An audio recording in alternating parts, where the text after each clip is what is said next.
Thank you so much for joining us today on your lunchtime. Hopefully you've managed to grab some food and drink. Do feel free to help yourselves. We want this to be quite an informal session, and we'll be trying to make it quite interactive as well. So thank you ever so much for joining us here today. It's the first seminar in the series of the Lincolnshire Women and Girls Research Network seminars. Thank you for being patient with us, well with me, for setting these up. I know it's been quite a while since our launch, but we wanted to make sure that we went off with a bang, I suppose, and we are really lucky to have Dr Linnéa Österman here with us from Sweden today, who will be talking about her research. Very sadly, Lucy, who was meant to be our third presenter of the day, is unwell, so she hasn't been able to join us.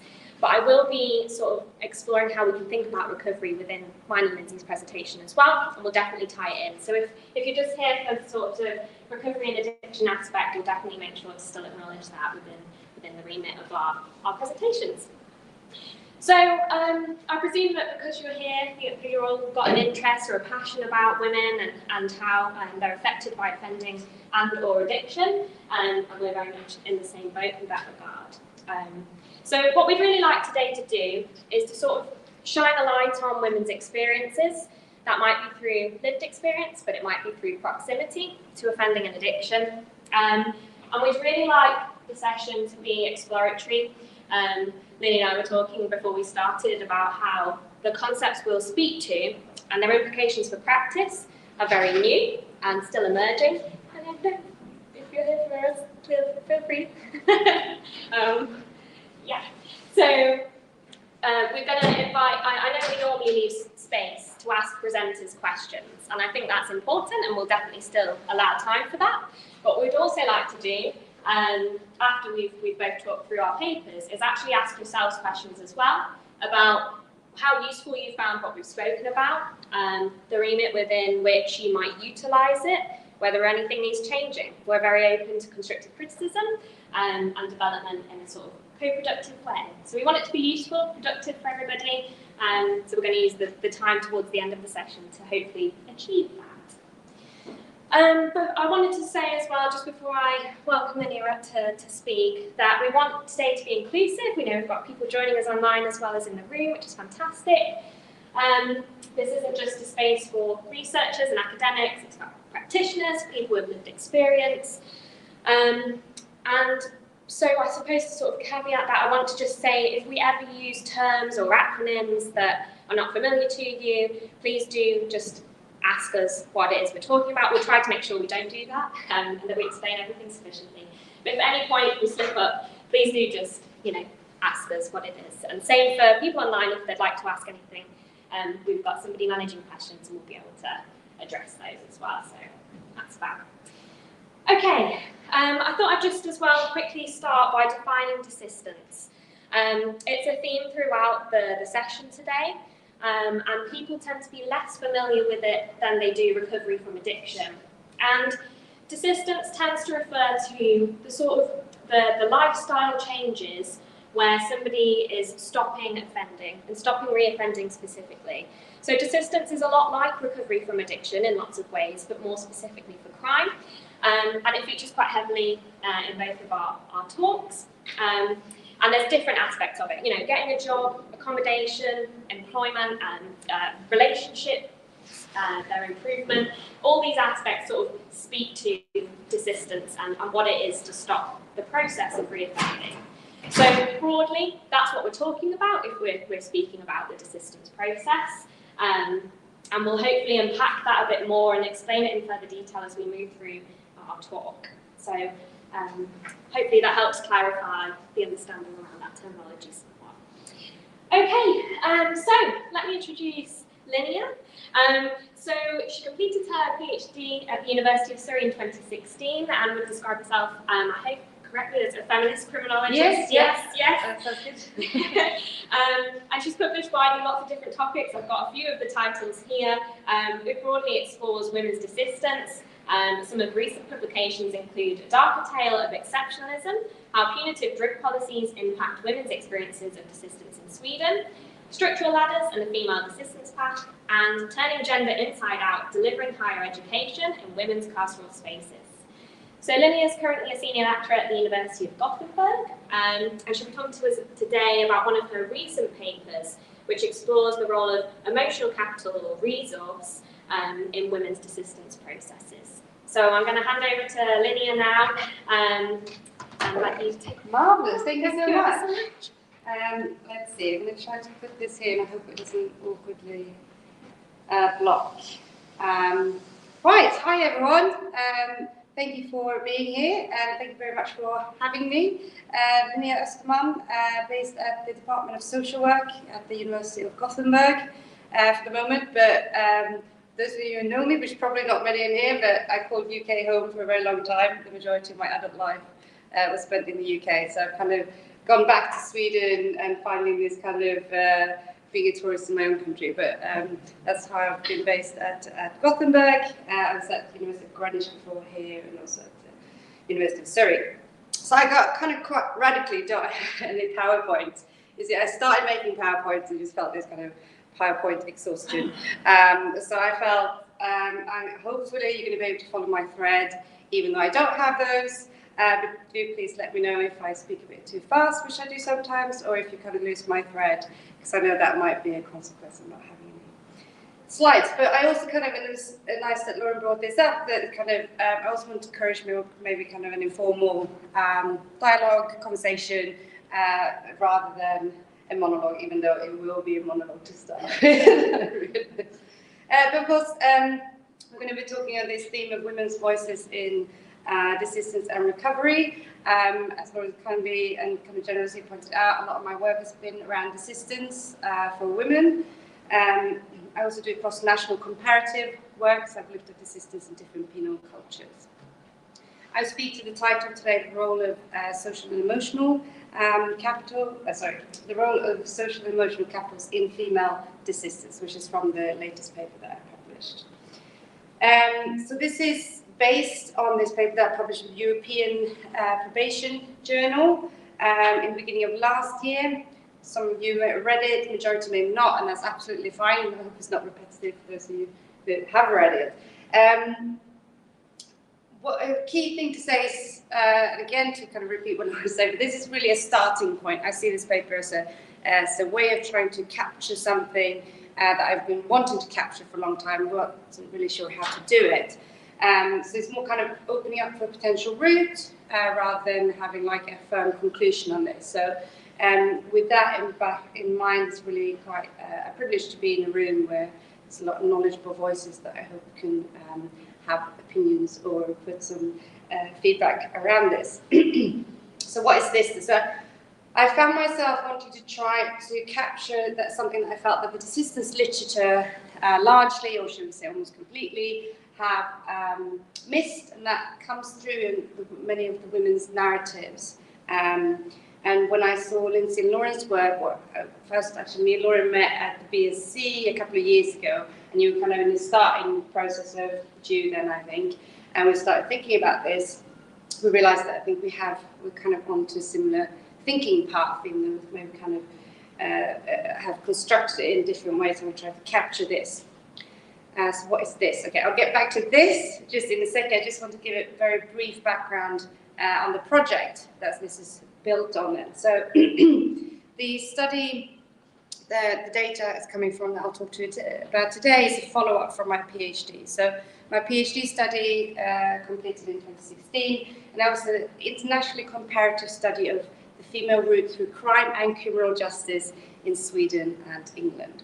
So at that point, I was looking at routes into crime, the experience within the criminal justice system, and routes out. But it was the end bits of the desistance section that really grew into be the main part of the work, which I then published a book on. And I was also looking at this kind of different welfare systems, situating these experiences in different criminal justice systems. I got some money to do a follow-up a few years ago, funding from the University of Greenwich, and I interviewed about 8 of the women that I interviewed during my PhD. I collected my PhD data almost 10 years ago, and then this was a 5-year follow-up. So there's lots of kind of methodological caveats, but I won't bore you with all of them, but I think it's important when you're looking at longitudinal data of this type, so you re-interview people, you do get a certain sample. So definitely my sample is skewed towards women who had more ordered lives. Maybe they had the same phone number that they had 5 years ago, and maybe they had contact with a key worker that I still had contact with, or they had a public profile on a social media platform. So that's skewed, of course, who you come in contact with. Having said that, I wasn't really looking for it like, have you made it, have you not made it? It's not really about that. So it was more trying to capture the everyday reality of maintaining desistance for these women, and what that looked like. Okay, if you want to read more about the methods, you can do that in the paper, but I'm sure there's plenty. So back to that something that I was hinting at then on what this is. And I think how I would try to summarize this move about recognizing the gendered aspects of the resources available to spend and to invest in desistance, both your own and those around you. And this is what took me to the capital framework, which is what I have in the title. I haven't always been a lover of the capital framework. I can find it quite a crude, kind of maybe, I think, talk about a capitalistic way of understanding experience. But actually, when I was working through the data in this project, I found that this was exactly it, the kind of capitalistic way of thinking about it. It's about assets, resources, and expenditure. Who spends, who invests, and for whose benefit, who's getting the gains from that investment in time and in emotional work. So this then, that work that's put in for enabling desistance. How do these women manage relations and interactions within these processes? So like, in the sum, kind of the resources for doing desistance. So that's why the capital framework grew in relevance. A part of this was that a lot of the interviews that I did in this follow-up study, a lot of the interviews were taken up by stories of the women managing their social networks in various ways to effectively keep desistance, and very pragmatically so.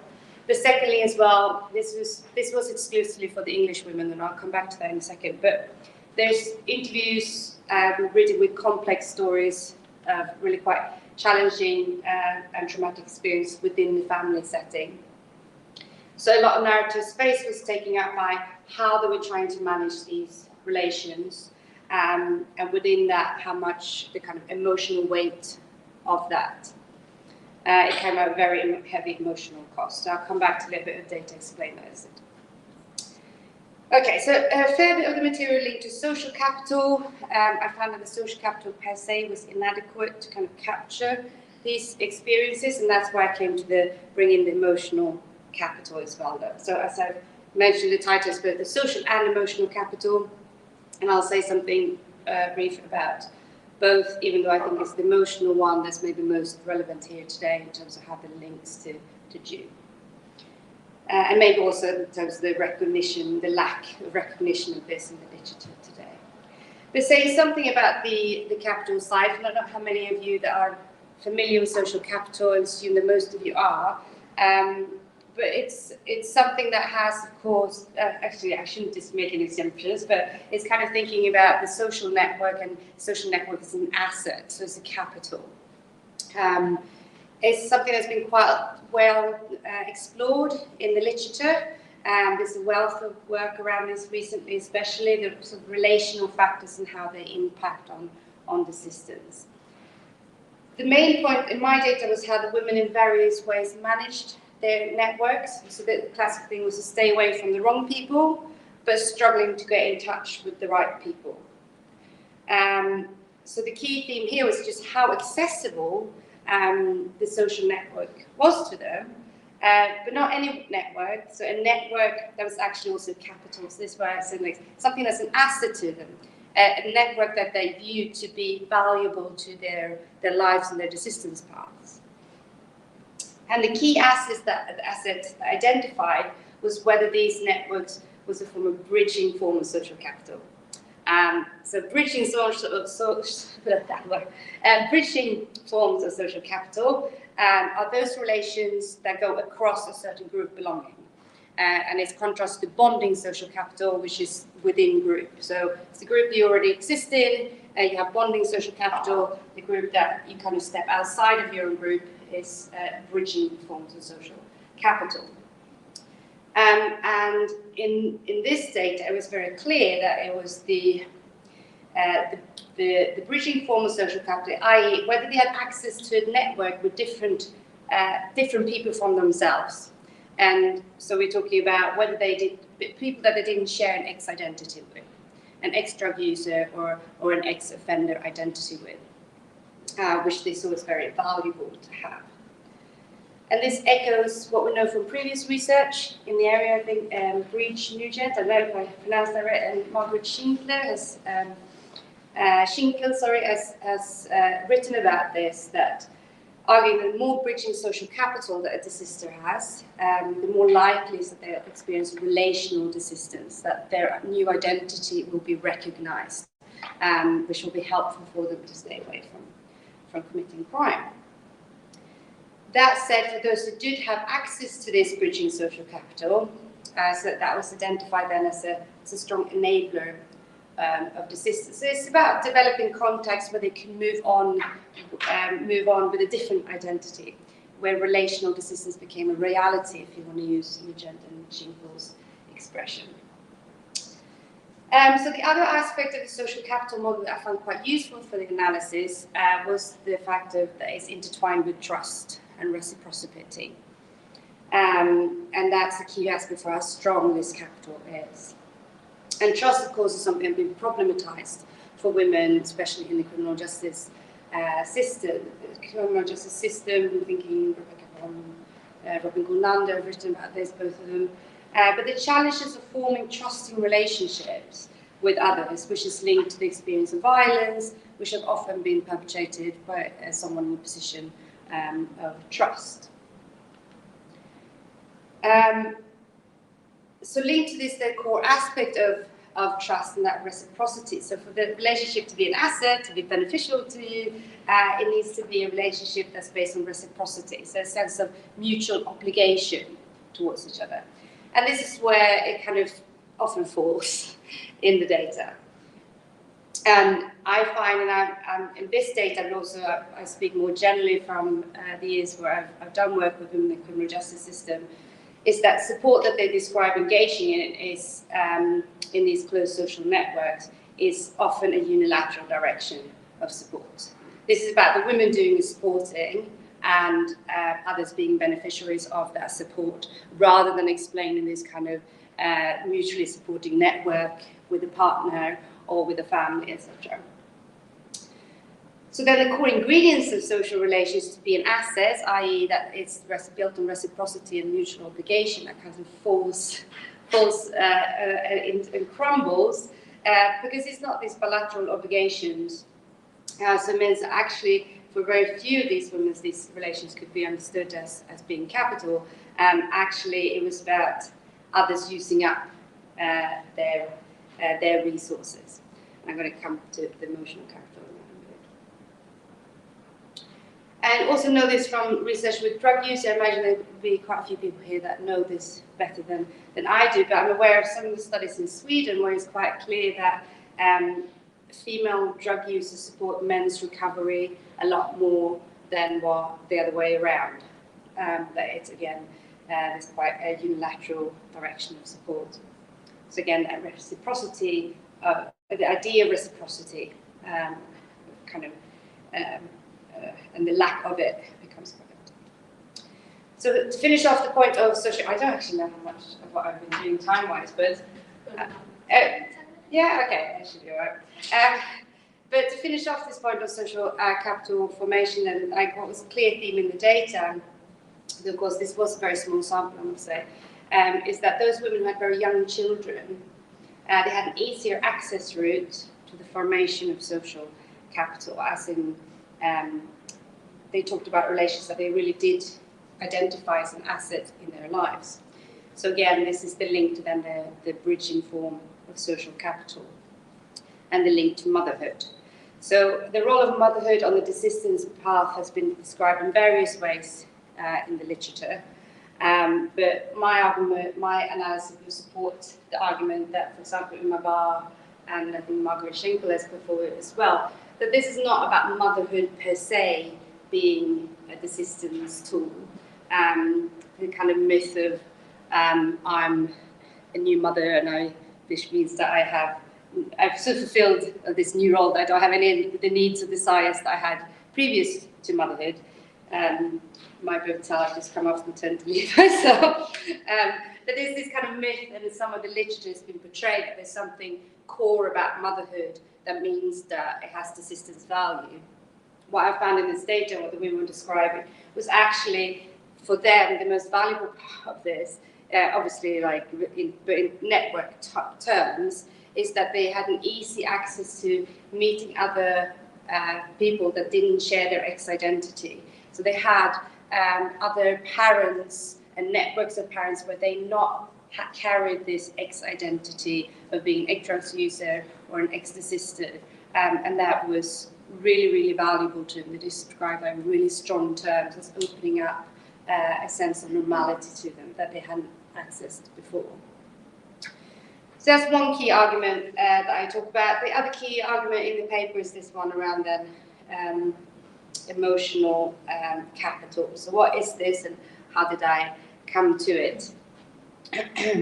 So as I mentioned in the beginning, it was quite clear in the data and that much of the women in this project, but in this project I should say the English women specifically, and we can talk about probably class, we can talk about welfare systems, we can talk about sample limitations of why that is with the English women specifically, but I won't go into that kind of discussion right now. But the point was that the English women's stories were written with complex stories, with conflictual, challenging relations and experience within the family in various ways.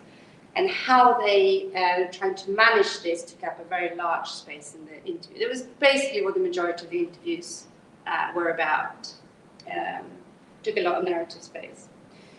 And it takes us to more of a kind of a classic look at the gendered roles, about emotional support, about supporting work in the household generally, but then this is applied in desistance context specifically then. So from some of the male-based desistance literature, there's been a call for encouraging more family support through the desistance process. And this really questions then like, but who does this support role fall on? And what's the emotional weight of the expectancy of that support? So this is why I started using this lesser known capital, the emotional capital, which is a variant of the social capital, and it can be understood as a gendered form of capital. It was first developed by Novotny, 1980s, from Bourdieu's framework. It's mainly been discussed in educational research to date, as I understand it. But it can basically be summarized as the kind of emotional resources, the stock of emotional resources that an individual holds.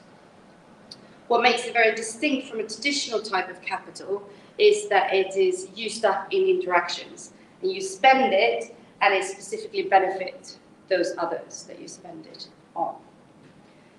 So this is keep up why I wanted to try to use it, and as I said, this is an attempt to try to lift this, but to help identify this emotional expenditure that I found that many of these women I met in these settings, and to be fair, in a lot of other settings as well, but I can leave that to another day.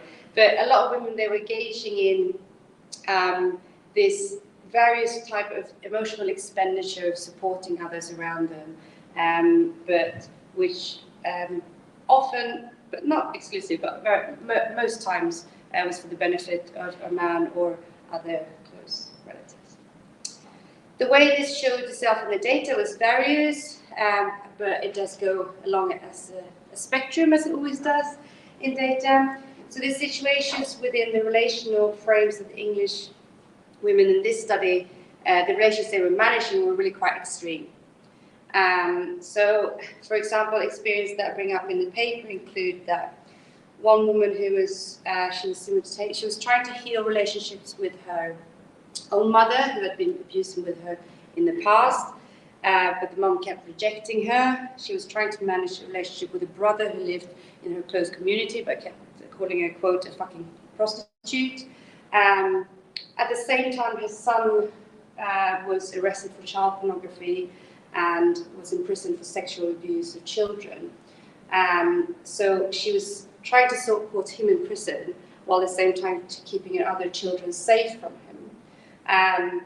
But at the same time, she had trauma and experience of sexual abuse herself, which was re-triggered from her son going through this and finding herself really struggling how to, but she still kept talking like, I'm going to make it work, I'm going to be there for him, I'm going to, like, she had the role and felt a responsibility towards making this work. Another woman spent time talking about the realization that her youngest son had been sexually abused in his father's, her ex-husband's house by an older stepbrother. And managing that hugely challenging situation emotionally, she was dealing with guilt, frustration, a lot of anger, but she was also trying to do a legal case, build a legal case against the half-brother and taking up that work. But she was also then trying to manage the relations within the family in some way, keeping it afloat for what she described for the children's sake. But again, she also had experience of sexual abuse herself in the family home. She was abused by her granddad, and that re-triggered her to try, while she was trying to give support to the family, she was re-triggering her own trauma and started to really struggle to manage that. So as you can hear, like, these women were fighting battles on so many grounds. Like, they were investing so much emotionally to try to carry this within the family, supporting others, making it work, healing the family, trying to make it work was something that was repeated quite a lot. And it's really extremely, extremely strenuous, horrendous circumstances. And it was absolutely repleting their emotional resources. It completely drained them of any emotional capital, and this is how it came to capital, because we need to understand like how this just emptied them out of what they had to give. Because it resulted in that they had very little or nothing left to give to themselves and to give themselves priority in this kind of setting. So it led to worsened mental health, a deepening of depression. Quite a few of these women were already struggling with depression, but a deepening of depression. For most of them, it led to higher doses of medication. So when they sought support for it, it was typically through a GP and typically higher doses of antidepressants. So what's identified here then, what I would argue from this is similar has been identified in previous research where women has been identified that actually moving away from intimate relationships might help women's assistance. I would that in this data was very clear that for some women to move away from these family relations, which were very judging, which actually stigmatized them in their local community, very dysfunctional. To move away from them was a useful factor for them, for their health and being able to keep desistance. So they up their emotional capital by taking a step away from parts of this family. So for example, I'm not going to try to be friends with my mum anymore. I'm not going to try to be friends with my ex-husband. It's not like to try to find ways to say that maybe this should not be my responsibility to do all of it. I also think it's a stark reminder the need to remain critical, but I don't think I need to say that to many in this room maybe, but we need to keep bringing up the critical lens and making assumptions about the role of the family as a safe, supportive space and as a form of capital for desistance. I speak to a lot of leading desistance, well, I speak a lot of them, that sounds wrong, but leading desistance scholars who say the role of social capital in the family is absolutely key for understanding desistance. It is if it's a family situation that is positive for your health. Because otherwise we would argue as well, maybe we need to think about the dependency of the family and the relationships and how that can be supported if that is identified as a need. So then I would argue if we would go down that route, then would the state then have a responsibility to provide some capital compensation? Maybe economical would be the obvious one for that dependency, but maybe we can think creatively about compensations in terms of social and emotional capitals as well, that can aid this process and make this a more viable, less painful experience for these women. As a very final note on the emotional capital, it's also a generationally accumulative resource, just like the social like the normal social capital model.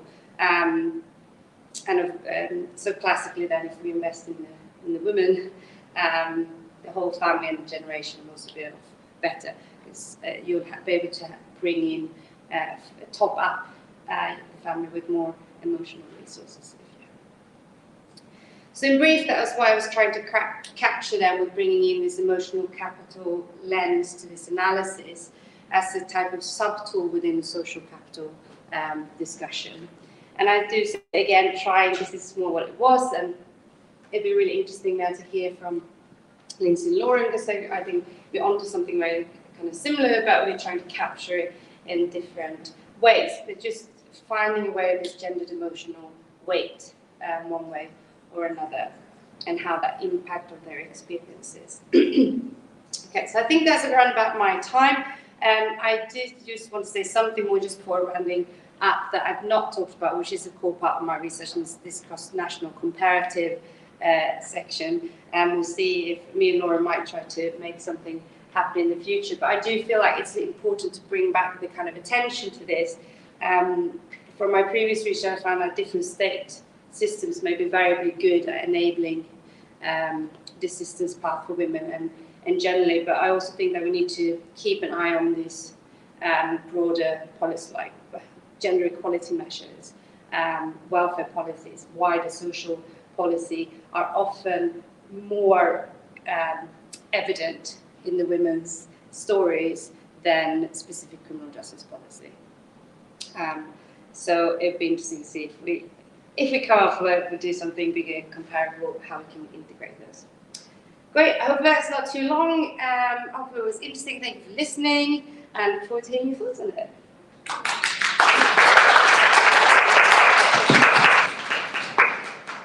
So it could be great if anybody's got any questions for Linnéa. I'll just move back out of the way. Oh yeah, that's right.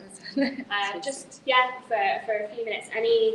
Anything about the paper, any feedback, comments, any sort of thoughts that it's triggered in relation to what you do? Anybody got anything they'd like to ask? Thank you. Really, really interesting and scrutinising. I'm kind of interested. So I've worked with the University Council with a lens of kind of what services can benefit women and how we kind of fits into the way we think about services. But I'm kind of particularly interested in your thoughts around, the emotional resource. The two examples I think that you gave, women that had these traumatic experiences when they were young, is kind of how much that impairs their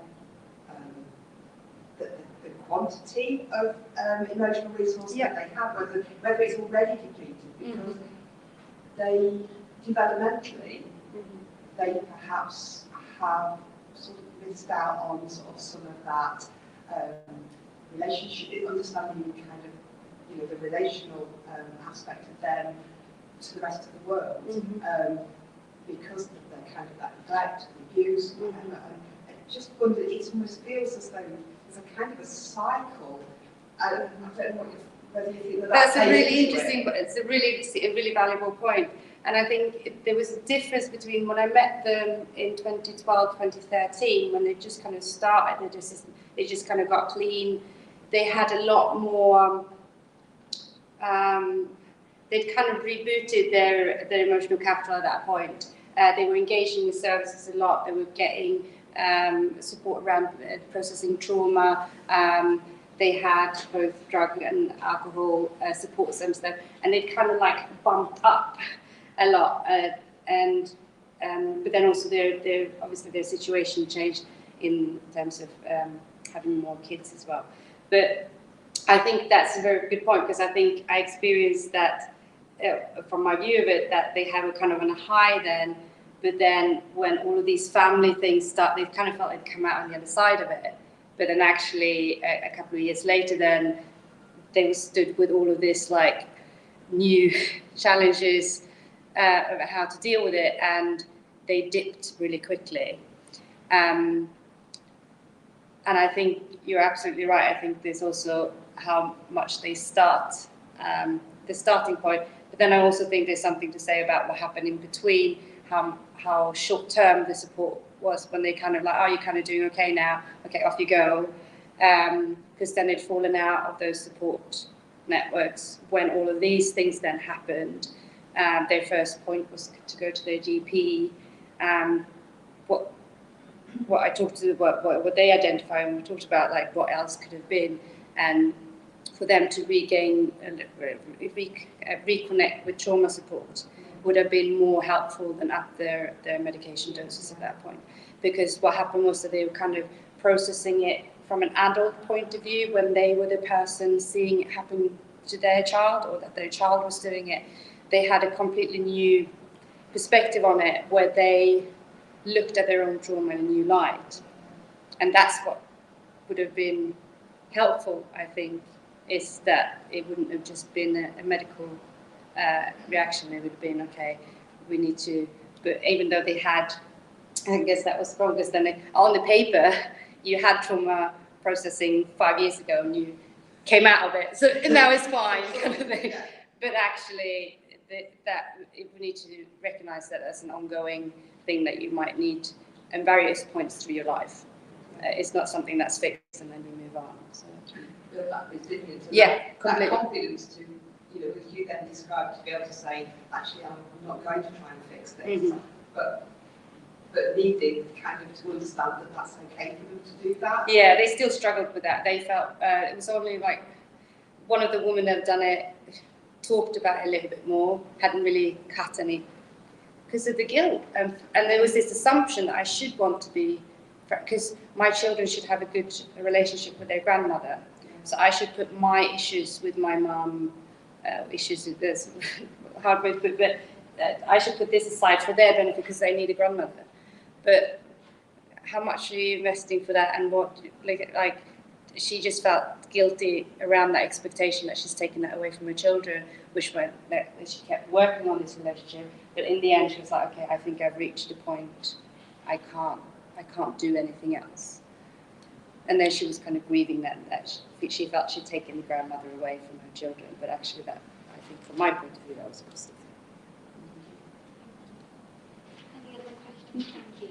When you were talking about social capital, did you notice sort of a difference in terms of, if you, I can't remember, I apologise. No, that's fine. The way you said your focus was, but did you notice a difference in terms of geographically and how that impacted the social capital for the women? I was thinking about kind of Lincoln sort of north-south divide. That's an interesting point. So the sample was probably too small to say anything about it, and there was 4 the UK women, and they were spread out, one in Bristol, one in London, and 2 up here in the northern parts. And they didn't really, I guess there was other parts that were more acute, whether they lived close to someone that they, like close to family, or if they were in a community setting which had like a social, that was kind of conducive to social networks. So there was more those things that came through rather than any geographical aspect, actually. Would you apply the same principles to some of the women who's come out of a relationship of domestic abuse? Would you apply the same type of principle? That's a really interesting point, isn't it? Do you feel free? Yeah, I was going to say, I feel like I should pass that on to Sarah, yeah. Yeah, actually, so I don't want to preempt, so we do cover this in terms of Laura and I's discussion. So actually that's how Laura and I started to work together. So my research areas are around responding to complexity and improving services for women who experience domestic abuse, particularly those with experiencing severe mental disadvantage, drugs, alcohol, English language as a English as foreign language, I should say. And I absolutely think think there are parallels, but actually one of the things that we've been discussing, we've not got to any great depths at the moment, is around, so if you think about the social capital element that Linnéa was talking about, so we know, for instance, the value that refuge plays in improving women's lives, and in terms of providing a safe haven in many respects to be able to rebuild. But what we find in the differences in communities, so both recovery communities, but also obviously the domestic abuse sector as well, is how, and this is something that we are exploring, is just how much weight do we place on women to change systems. So again, it came out in our talk before, and it'll probably come out today, I'm sure. So when we first delivered our talk that you're going to hear very shortly, somebody highlighted, oh, actually, this rings true with some of the narrative that we hear around women. Why don't you just leave? And there is that undercurrent or that theme both across the desistance of crime literature, but also the experiences of women who've experienced domestic abuse and also the trauma histories as well. There is quite a lot of overlap. There isn't enough, I would say, there isn't enough evidence for me to be able to speak confidently about the social capital element, but we do know, the greater access women have to services. I mean, just the Response to Complexity project within the City Council, that's proven that once women are able to access services, so once services recognise that they've been designed in a complex way that excludes some women from being able to access that, once services recognise that and work together and open their doors, it can improve outcomes for women in terms of being able to make decisions. But again, during what Linnéa was talking about, in those circumstances as well, one of the things that we found that have worked for women in the domestic abuse sector is the availability of therapeutic counselling services to be able to discuss those situations, improve their ability to respond in many ways and centre themselves, prioritise themselves. Boundaries. Yeah, absolutely. And I think an important part of that needs to be discussed as well is the issue of checking room capacity, I think. The aspect of class, because what I found with the women that had economical capital to pay for private support did so, and of course and also we know poverty is a hugely draining experience, and that depletes all your capitals in all ways, but including your emotional capitals. Dealing with poverty is obviously very challenging on all different levels. So I think the aspect of class and the economic side cannot be removed either. How much you have to kind of bump up or buy the services. Just really interested in me, so you sort of discuss how women almost exist within these sort of situations that are characterised by extreme relationships and strain. I just wondered whether you found that sort of any of your sample, whether that attracted the interest of where children are concerned, sort of social care, and what the impact of that is on, for example, a mother. So the involvement of the social services. Yeah. I think it was a variety, and I didn't really. It's something that I want to go back to my data and look at more in detail, to be honest. Especially now I'm at the Department of Social Work as well, that has a lot of scholars around me. All of them had experience of social services in various ways, but at the point where they were now, there was the least social services involvement they had for a very long time, to be honest. They were seen to be caring for their children very well. They'd reduced their case, the involvement in their lives quite massively. When I saw them 5 years earlier, they had a lot more social service involvement, which I would guess also this kind of fall off a bit of the radar, or this kind of fall out of an automatic identification process of that they're needing support, and they don't necessarily want to go to the social services for that because of the feelings of making sure that their children stay with them. Do we have any questions online?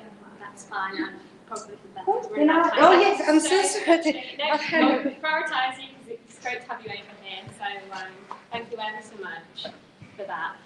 Going from those slides to very busy slides, I'm afraid, so very different. Hopefully they won't be too dense. I'll guide us through. The plan is for our presentation that I'm going to do most of the talking, and then Lindsay's going to probably chime in if I miss anything very helpfully. So we're going to be talking about desistance emotional work. So obviously Linnéa was speaking about the desistance processes of women who have had offending histories or who've been criminalised. Our work echoes huge similarities in some of the themes that we explore, but does so in relation to women who are in relationships with men who offend or who have offended. So the women we spoke to did not necessarily have personal desistance journeys that they were speaking about. They were supporting somebody in a relationship with somebody who did have an offending history. So I want to sort of emphasise that at the start, because the questions that we have for you all are maybe about the crossover between our talks today, maybe the use of thinking about some of these ideas in practice. So, without further ado, this is sort of planned for what I'm going to talk through. I wanted to just acknowledge some of the problems with desistance theory. I won't go into it into too much detail or depth because I think we'll keep that minimal. The theory bit tends to be a bit more boring.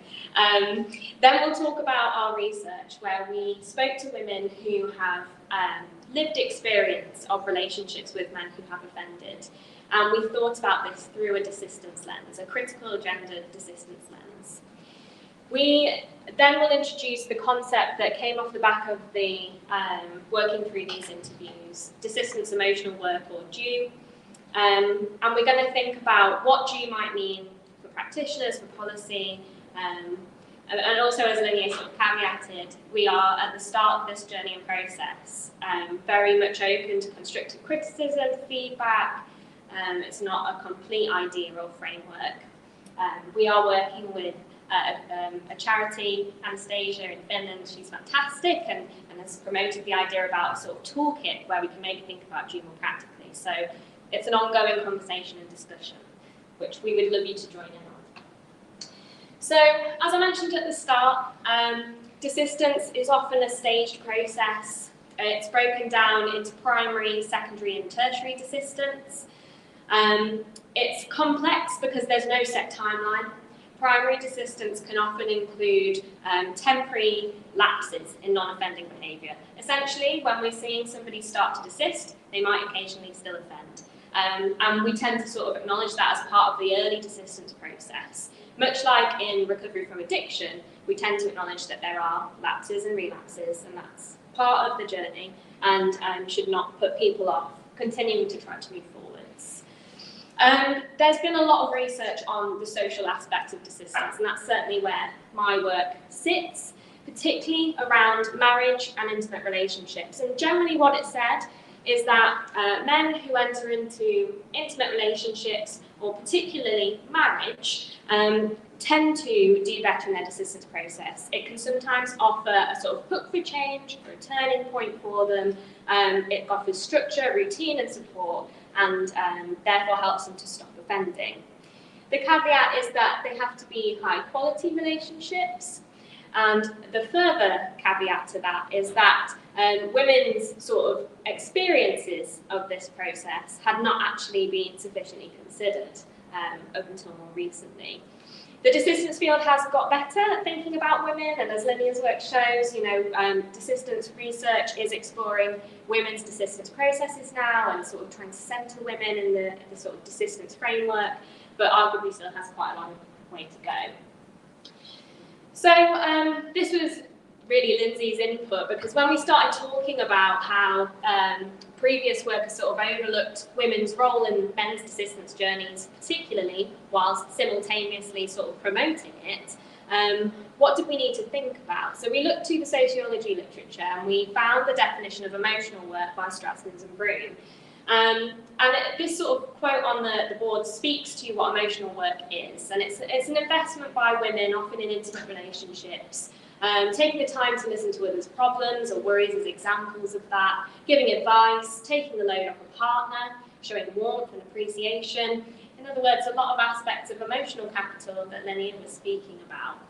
And we know that it's time-consuming, can be demanding, involves opportunity costs, often is invisible, unacknowledged and devalued. And I'm sure people in the room may be thinking about ways in which they can sort of relate to this concept of emotional work in various ways. We know that emotional work invested by women is inequitable, it's not equal as a process, and still this is often the case.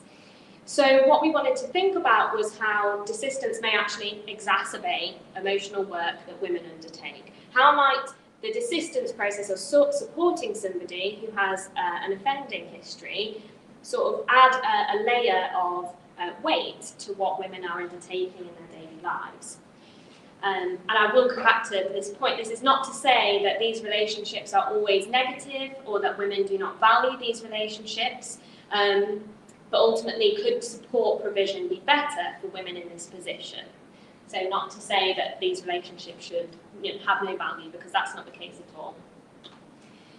So we secured a small pot of money from QRSPF funding, and we aim to explore the following points, primarily around how policy, research and practice is potentially burdening women, weighing them down with expectations of support provision when it comes to men's desistance processes.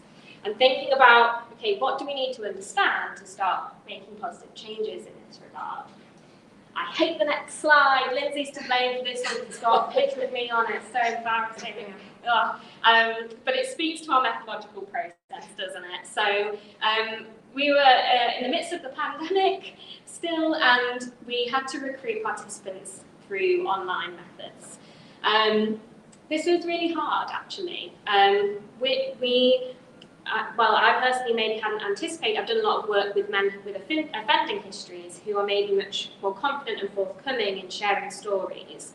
Women who have partners with offending histories were quite rightly very, they really valued confidentiality and anonymity, and actually sometimes would get in touch to take part but chose not to.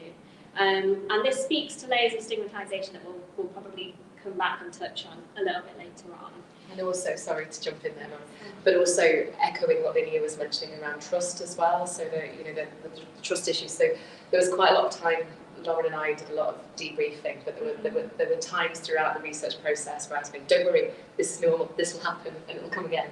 And some did and some didn't, but it was challenging, absolutely. Yeah. And it's encouraged us to reflect a lot as well about needs of women in terms of research and support that would be suitable. So we come back to this. So we in the end spoke to 6 women who either did have at the time or had recently had relationships with men who had offending histories. And we conducted these interviews online over Microsoft Teams. And they varied in length. Some of them were up to 2 hours. And it was often quite hard going, as Linnéa sort of mentioned, lots of trauma. So we didn't do a content warning at the start, and hands up apologies, absolutely should have done, because there are really sort of harrowing stories within the women's experiences. So we found a number of key themes. The interviews were very in-depth, very rich, and these were the sort of key themes that emerged. So while I don't speak to this one today, I want to again emphasise it, because actually a lot of the women whose relationships were ongoing spoke to their perceived relational strengths, their commitment, the love that they had developed with their partner, a sense of trust, honesty, communication styles that had survived incarceration, for example. So they'd overcome lots of different barriers, and they spoke very clearly to their relational strengths if they were still in that relationship. And I think that's important to sort of say at the start, to not undermine those experiences with the ones that we focus on, which are slightly more negative, I suppose, but with the view to sort of helping support provision evolve. I think that's the aim of the focus. And the quote there at the top is pseudonyms used throughout. Her partner was in prison, Michelle. Just to bring your attention to, we've got a number of quotes throughout, and we like to centre voice wherever possible. So he says that I make him want to be a better man. He can't go doing things now. He has to think about me as well. And the relationship, it's not just, oh, he's single. It doesn't matter who gets hurt. He says, I have to think about you now as well, and I do. So this is a really clear example of what the desistance literature says. You know, women in intimate relationships can offer a lot of support and accountability when it comes to men's desistance processes. What we're going to talk to are the underlined themes. This one is sort of merged throughout anyway. So pains and strains of relational desistance support for provision for women, identities, roles and agency, and some of the gendered barriers around criminal justice and the labour that caused. So there are a number of implications that sort of fell under the pains and strains of relational support provision for women whose partners have been or continued to offend. These were familial implications, investment of emotional labour, and also capital provision beyond means. So I'll just speak to a couple of these quotes. So familial implications, for example, Rochelle speaking here, she said, I had to be collected from the police station. So this was after her partner was arrested. My dad came and got me. I just remember when I got out, there was a patch of grass out front. I just went and sat on this patch of grass. It was wet from the rain and I just sat there. I felt so exhausted, and obviously I was worrying, oh my God, what am I going to say to my mum? Dad turned up, he just ran to me with his arms open. He was in tears. He said, I'm so sorry we've let you down. I was in tears. It was horrible being in there and being treated like that. I was so ashamed of it as well. It just, you know, I never wanted to, I'd never gone through anything like that. So Rochelle's arrest experience and many sort of partners affected by the criminal justice system speak to this was particularly harrowing and traumatic. Rochelle was later diagnosed with PTSD from this experience. She was held for 24 hours by police and strip searched, x-rayed, because she was believed to be complicit in his drug taking. She had never taken drugs. She was let go eventually, but she really had felt demonised, criminalised by that process, despite the fact that her partner, when panicking when he was arrested, had held her hostage with a syringe. So she could have been framed in a more sort of need of support in that moment, as opposed to being seen through a criminalised lens. So familial implication, she was worrying there about the impact of her family. What will my family think about my partner, about me being arrested and being in this situation? We also have Lucy's quote up there. So I give him a different perception of living. He's so used to seeing things from an institutionalised way. I encourage him to see things from both views. I've said to him, I can understand why they recalled you. I can understand why, and he hates it initially. Then we'll sit down and we'll really talk about it, and he just never ever saw it. So she's speaking there about the work she does with her partner to help him understand his situation. She's investing emotional labour through their relationship to help him feel more comfortable with his circumstances of being recalled. And then we have capital provision beyond means. So this was from Neve, who was not with her partner at time of interview. So the relationship had broke down because he began reoffending again. We included people in the sample regardless because of the primary desistance parameters, the fact that actually people can still dip into offending in early desistance. So she said, I never get upset about anything, but him I do. I don't cry about anything now. All my emotions have just kind of shut down for a long time because it's easier. When I met him, he had nothing. He literally had nothing. He didn't even have his own bed to sleep in. He had no money. I kind of reached out and helped him. He kind of did me over in a way. So she feels let down. She felt resentful, and she felt like she'd wasted her time. So when desistance doesn't work, it had huge implications for a range of areas of her life, essentially. So there was also an impact on women's agency, their roles, and their sense of self, their identity. So in terms of relational expectations and roles, Jasmine was speaking about how many things were expected of her as a woman, in terms of the support she provided, things she was doing in a day, looking after her in-laws whilst her partner was unavailable due to offending or to drug use. And she's saying, I've got to drop some of these balls, but how do you decide whether you don't have contact with your children, or you don't look after your parents, or you don't look after your in-laws? What exactly is it that you decide to drop at this point? So her emotional capital had been completely depleted, and she was struggling to meet everybody else's needs, essentially, to use Linnéa's sort of framework there.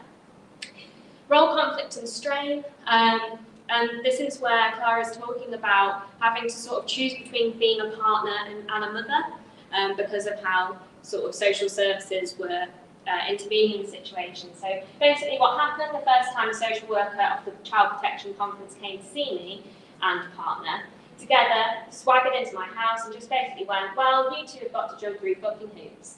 I thought, you've already judged us, we're hung, drawn and quartered.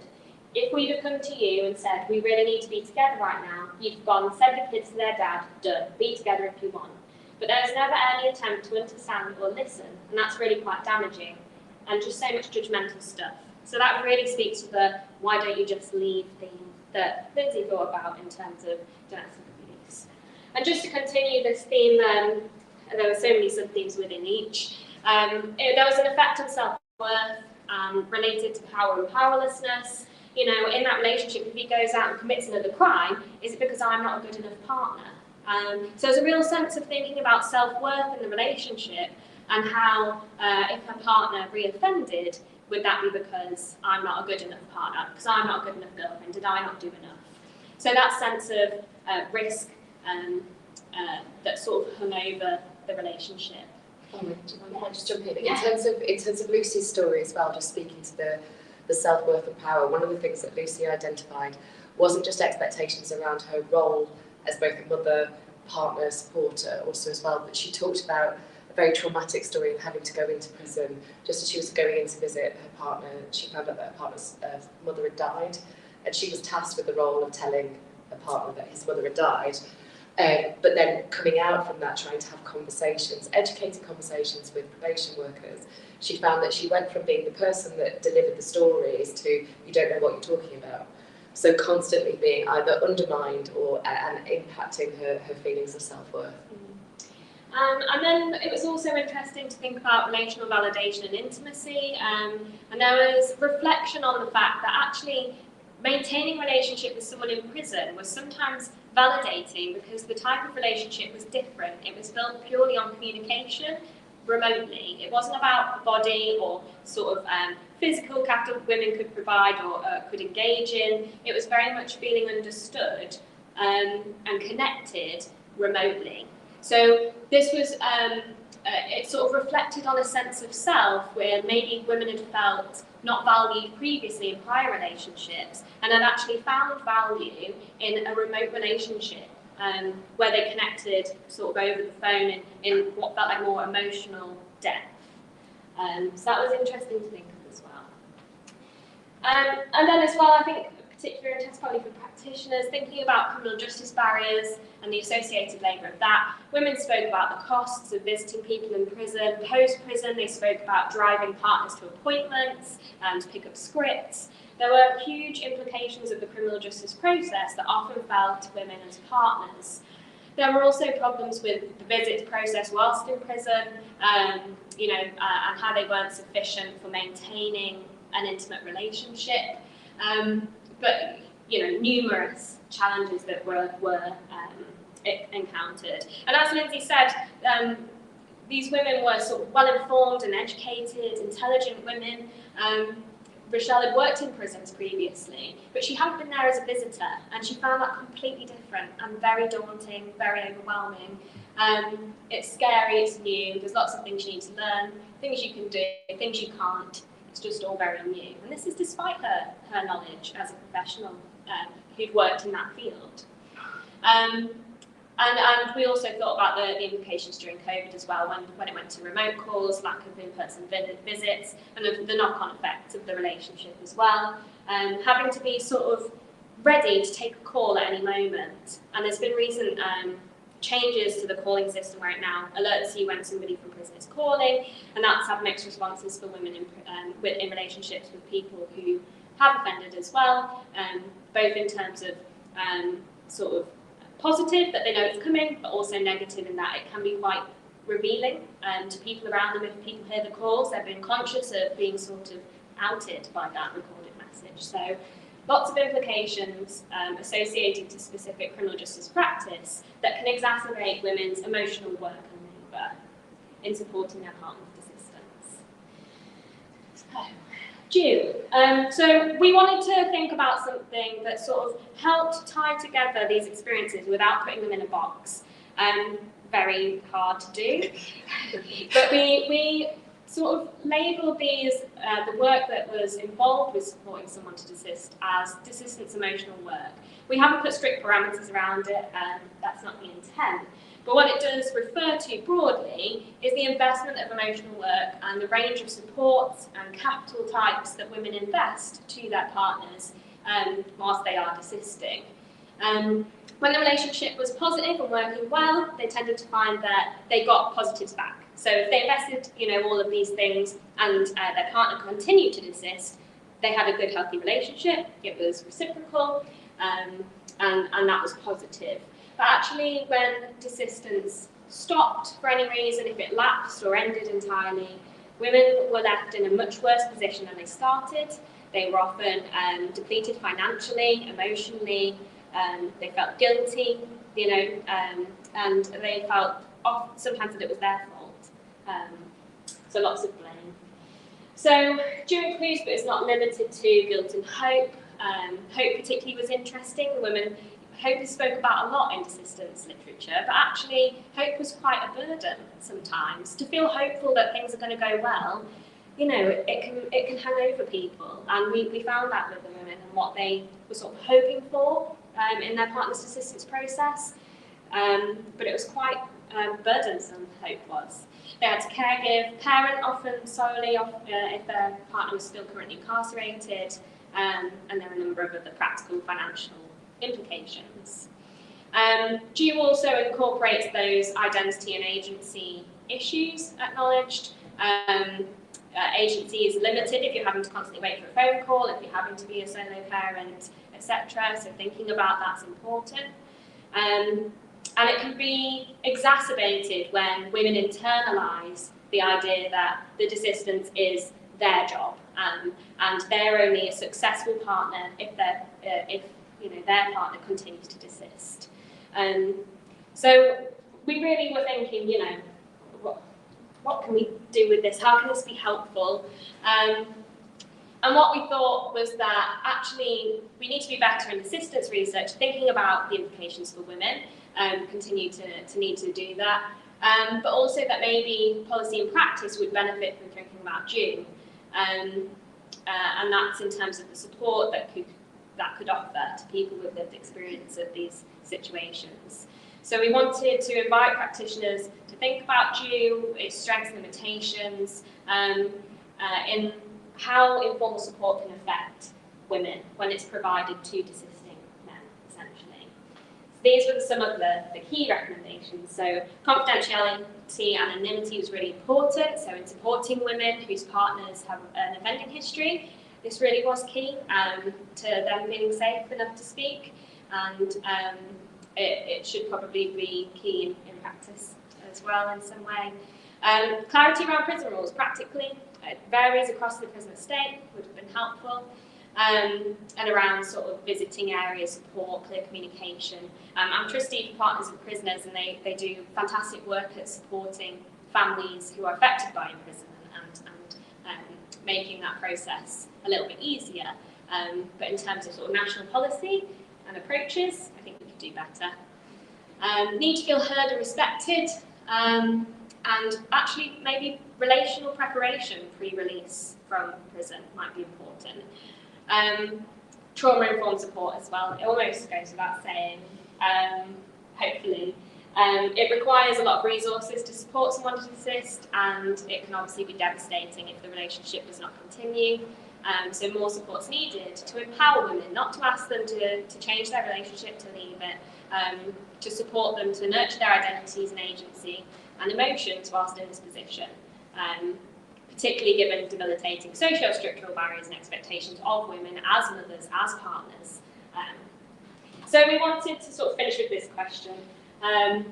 So might Jew help practitioners to frame thinking around the implications of desistance for women? Would this be helpful? If for people with lived experience. What might that look like? And I guess is there crossover between Linnéa's constructs and ours? And so many questions, how might that work? So I will perhaps leave us on this slide for now. Our paper's open access if you'd like to leave us with any more, if you'd like to go and read any more in depth. And then if you've got any questions for us, we can maybe start there, but then I'm going to come back to this one in the last sort of section of the session, if that's okay. So does anybody have, that's it from us, does anybody have any questions that they'd like to ask? Either online or in person. Is it worth saying what our next steps are, Lauren, in terms of the 2 papers that we're developing as well? Yeah, so do you want to? One of the things that we're currently working around is a case study approach, looking and trying to go into more depth, explaining what due might look like for practitioners. And then, as Lauren has mentioned, we're also working with a fantastic agency in Finland to explore what that might look like and at different stages in relationships. So does due look different at different types, different stages of relationship building as well? So we're at a really exciting time of developing the concept even further and looking at the implications for practice. And I think one of the things that has driven us, I mean, Lauren's mentioned this and you may have made the assumptions already, but the reason we came together, Lauren being the desistance expert, and obviously my experience with domestic abuse, but also improving services for women, is thinking about the women who are often excluded from services or access to services because they're not seen to fit in many ways. And one of the things that struck us through the analysis was thinking about the ways in which service design could be earlier. So if you think about the capacity, there's a lovely term that you use, Lauren, I can't remember what it is, but you know, the kind of the depletion element. If you're filling up, if you're providing other alternatives, other areas of support for women around the emotional capital, for example, then to what extent can they be equipped to share their voices or feel that their voices are important? And again, there's a lot of crossover there with the work that I've done. So I'll stop there, but that's kind of where we're at, and obviously the fantastic work that we're going to be doing with Linnéa as well, which is mega exciting. And that's relevant because, as well, just to elaborate briefly, the less resources a woman has, should her partner's desistance lapse or fail, the closer she comes to criminalisation. And we saw that with Rochelle's story when she spoke about her arrest. We know that often women who are criminalised speak to a relational influence at some point in their journey, whether that's where they started drug use, for example. So could earlier support and intervention help prevent criminalisation of women in some capacities when desistance or relationships don't end up working as they would have hoped? So, blue skies thinking. And I don't think I've just stumped it. Sharon. Yeah. A couple of things. One is clearly the focus around your piece of work has been intimate relationships. Have you kind of also sort of extended that to think of like mothers and yeah? Because I guess it's that same sort of maybe responsibility that women might take. So that was kind of one of the elements. And then the other element was also then how this could be a tool where domestic abuse is recognised, you know, this whole kind of application of responsibility. My desistance is your responsibility.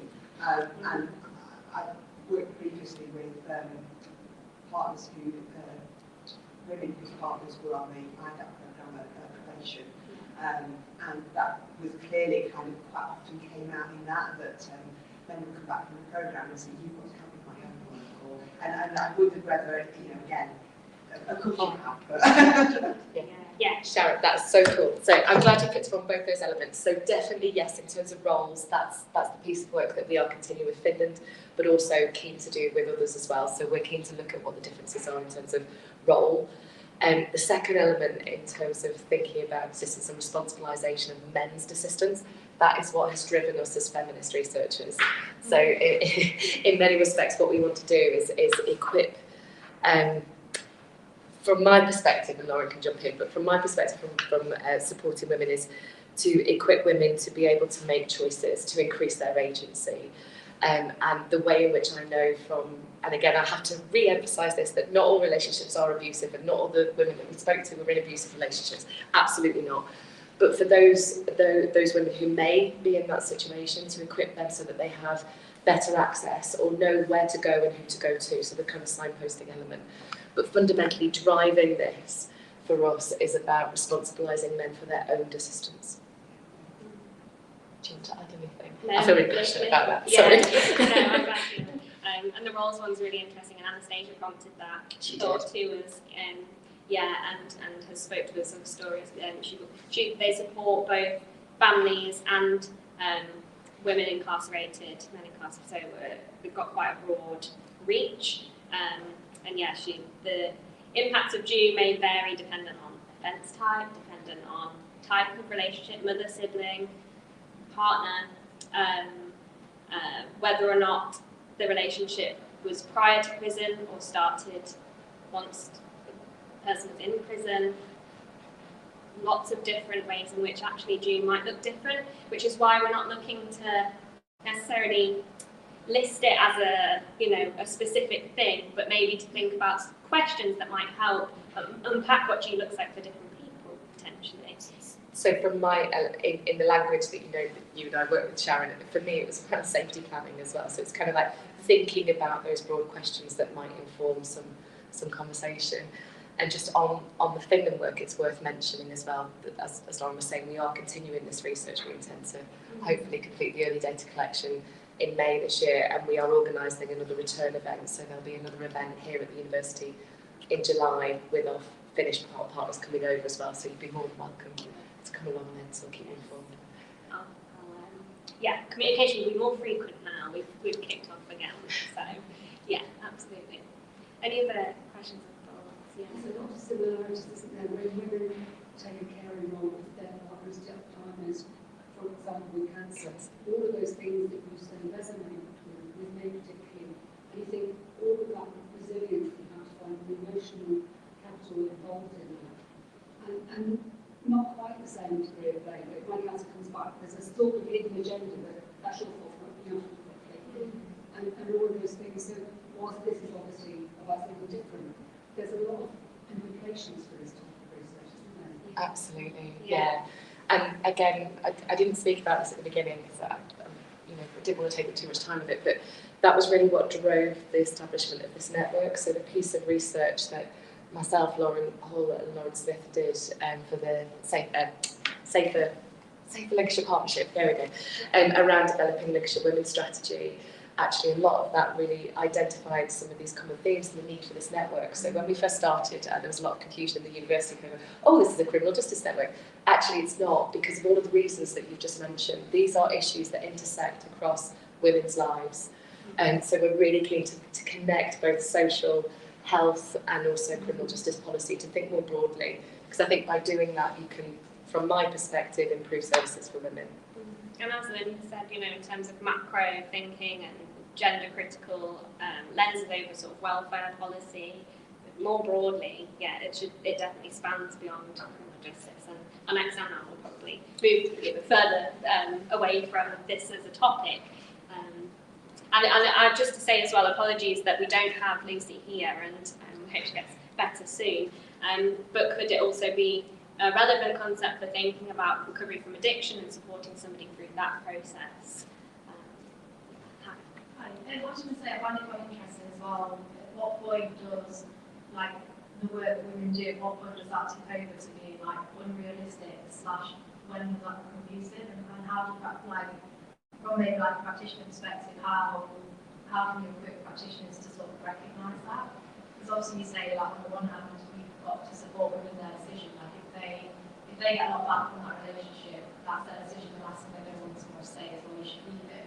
Then equally, if from an outside practitioner perspective, you recognise red flags and some unrealistic expectations, how you address that, if that makes sense, without saying, well, you should leave it.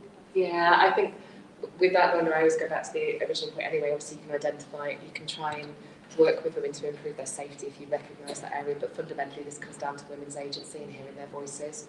And we know from, we absolutely know from the literature that women aren't going to leave immediately. They don't want to leave until they're ready, and also it increases, risk of harm, etc. So all of those elements are important. So I think, again, we go back to centering the woman, and this is where the agency question, I think, is really, really key. So it can't just be one or the other, it has to be a combined approach. So women can't have things done to them. They absolutely can't, or else they're never going to end up in that end process that they want to be. And indeed, again, without going too far off topic, one of the things that we learned from the Response to Complexity project is that actually centering women's choice was really key to their outcome. So there was one woman in particular that was being worked with in the wraparound care that identified that she would prefer to be in hostel care rather than refuge care. Hostel space rather than in refuge space because it would work better for her. Everyone around her, apart from her key worker, were going, oh no, she's just going to end up in more abusive relationships in these situations. Actually, it wasn't. It worked for her. They listened and it worked. So again, it's about centering women's voice in this. Any other questions or thoughts? Has it got anybody in the room thinking about whether it might be useful, any of these ideas in your work or research or lives? Yeah, I was just thinking sort of from a health and social care perspective, looking at in terms of the integrated care agenda and seeing how it can sit and how it might feed into some of the integrated care systems and models of partnerships and how it could be applied and used potentially for examples there. We've got big specific areas such as Lincolnshire are working with much more of a gender focus and focusing on women's agency in some of the approaches they're taking and have a look at how the funding is supporting those approaches as well. I don't know if they did any of this in Greater Manchester, and I know the first area, but that's something that would be good to have a look and see. Really glad you said that because we proposed that with the whole systems approach. So fingers crossed we get some funding to be able to utilise that. Yeah, absolutely. I think you put your hand up as well. Would you mind just sharing?